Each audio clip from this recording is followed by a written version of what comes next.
Hello everyone, this is Wes Henson, pastor of the Ridge Church, and the Ridge Church campus is located at 7350 Old Highway 13 in Carbondale, Illinois. And I want to thank you for joining me today for this week's small group Bible study for the week of March the 5th, 2023 at the Ridge Church.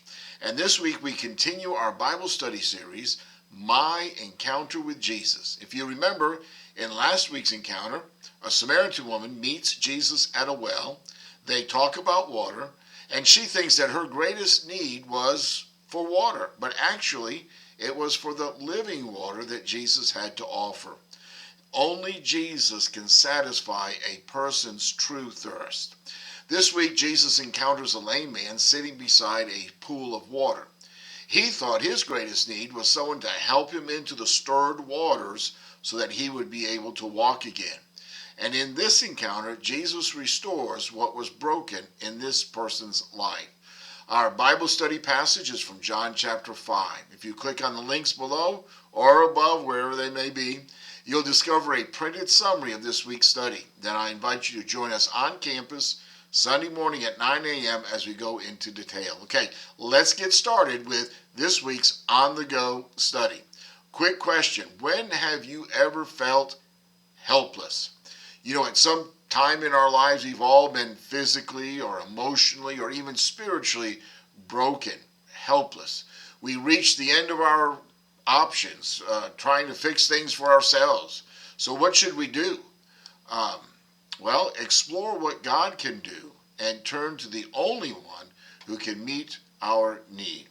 Our setting today in John chapter 5 is this. So Jesus had traveled, as you remember from our study last week, from Jerusalem to Galilee by going through Samaria. As he gets near a well near Sychar, he talks to a Samaritan woman about living waters. Others place their faith in him because of his conversation with this woman. And then 2 days later, Jesus leaves Samaria and heads up to Galilee. And while he is there, a nobleman asked him to heal his son. Jesus heals the son, and more people put their faith in Jesus. And from there, Jesus is returning back to Jerusalem. So that's where we pick up in John chapter 5 and verse 2. Let me read. By the sheep gate in Jerusalem, there is a pool called Bethesda in Aramaic, which has 5 colonnades. Within these lay a large number of the disabled, blind, lame, paralyzed. One man was there who had been disabled for 38 years. When Jesus saw him lying there and realized he had already been there a long time, he said to him, "Do you want to get well?" "Sir," the disabled man answered, "I have no one to put me in the pool when the water is stirred up, but while I'm coming, someone goes down ahead of me." Well, the truth here is that Jesus sees us and knows when we are in need of his power. A couple of terms here in these verses: the sheep gate. So there's a wall with gates surrounded the entire city of Jerusalem, and each gate had a name. This particular gate's name was the sheep gate, and it got its name because of the sheep that were led through it or near it as they went into the temple to be sacrificed on the altars. And then we read about the pool of Bethesda. Now, we don't know much about the pool except that it was located by the sheep gate. The pool of Bethesda was discovered in the 19th century, and it wasn't positively identified for almost 100 years later. But this particular pool was fed by 2 springs, and perhaps at times these 2 springs stirred the waters, giving rise to this myth about an angel bringing special healing powers. But something must have happened at some point at this pool for it to be known as a place of healing. Now, as you read here in the text, you'll notice that verses, the last part of verse 3 and verse 4 are not printed or are not read. That's because most translations either omit these verses or footnote them. And the reason is because there are no existing Greek manuscripts written before 400 AD that contain these words. So evidently there's a low probability that these were part of the original text. Somewhere along the line after 400 AD, someone inserts some commentary on these verses. Okay, let's move on. So the man believed, like the others, that if he could get into the pool after a supernatural stirring by an angel, that he would be healed. But his condition, he was lame, prevented him from being able to get into the water on his own, and he had no one to help him. And so the text here says that he had been suffering for 38 years. Life expectancy in those days of an individual was about 40 years. So he probably had this paralyzation since he was born. And though hopelessness was always a danger for someone who had been broken, if you will, been lame for so long, it appears that this man refuses to give up. Every day he goes to the pool, and he's trusting in the myth of the healing waters of Bethesda. So Jesus encounters him and asks him, "Do you want to get well?" And rather than immediately saying, "Well, yes," he offers excuses. Well, I don't have anybody to help me, and you got to be the first one in, and because I don't have anybody to help me, I can never be the first one in. Someone always gets there ahead of me. And I think, reading this, I kind of come to the conclusion, or I have the thought that, we would rather give an excuse about our situations that we're unable to make better as to why we can't do them, then we'd rather give that excuse rather than to turn control of the situation over to God. And then there's another reason here why Jesus might be asking the man, do you want to get well? Because with healing comes responsibility.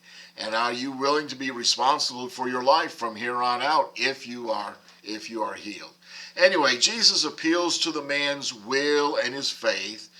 Did he really desire to be made well? Did he place faith in the myth? Or would he be willing to transfer his faith to Jesus? Well, the man's answer here in verse 7 clearly indicates that his faith at that moment was found in the myth. Okay, let's keep going. Verses 8 through 11. "Get up," Jesus told him. "Pick up your mat. Walk." And instantly the man got well, picked up his mat, and started to walk. Now that day was the Sabbath, and so the Jews said to the man who had been healed, "This is the Sabbath. The law prohibits you from picking up your mat." And he replied, "The man who made me well told me, 'Pick up your mat and walk.'"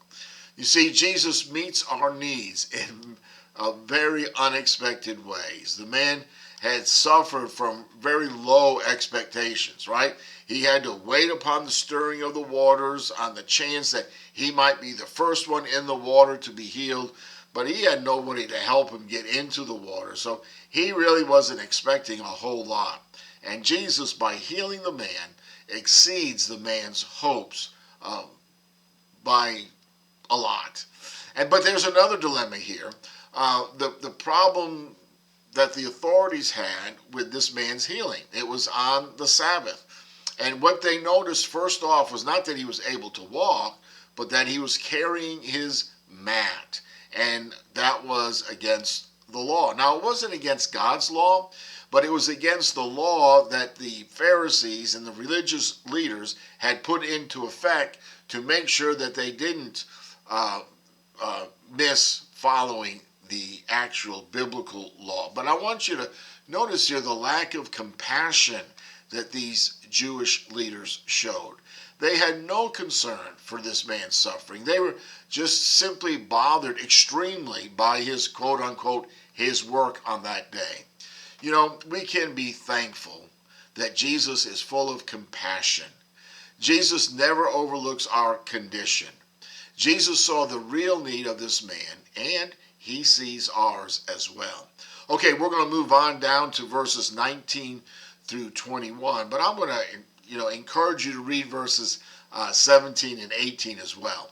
But verse 19 is this: Jesus replied, "Truly I tell you, the Son is not able to do anything on his own, but only what he sees the Father doing. For whatever the Father does, the Son likewise does these things. For the Father loves the Son and shows him everything that he is doing, and he will show him greater works than these, so that you will be amazed. And just as the Father raises the dead and gives them life, so the Son also gives life to whom he desires. The truth here is that Jesus gives new life to those who trust in him. So after healing the man, Jesus, confronted by the religious leaders, makes a powerful claim about himself. And the crux of that claim was that was something that would ultimately lead to his crucifixion. Jesus responded to them back in verse 17. It's not verses that we read, but in verse 17, Jesus says to the religious leaders, "My Father is still working, and I am working also." In fact, Jesus was claiming to be the Messiah. And the Jewish leaders understood that, because in verse 18, they conclude that Jesus was making himself equal to God. The Father had work for Jesus to accomplish, and that work was to give life. Jesus is able to restore our lives. He's able to give us new life in him. So how are we going to live out this truth this week? What is the application? Well, let me suggest 3 applications to our lesson for this week. Number 1, watch. Ask God to open your eyes to people and the needs that are all around you, just like Jesus' eyes were open. Secondly, think, where has God been working? Who has God been using? And praise God, for the work that he is doing around you. And as Henry Blackaby would say, go and join God in that work. And then application number 3, go. In your regular outings and errands, where are you likely to encounter people who are hurting? Think about that. Just in your everyday routine, where are you likely to encounter people who are hurting or who have been marginalized? And recognizing those potential encounters, how can you minister to them and show them compassion? See people in need, how can you be compassionate toward them? All right, let's wrap it up for this week. When someone close to us is suffering, it consumes our thoughts, and we desperately look for someone who can help.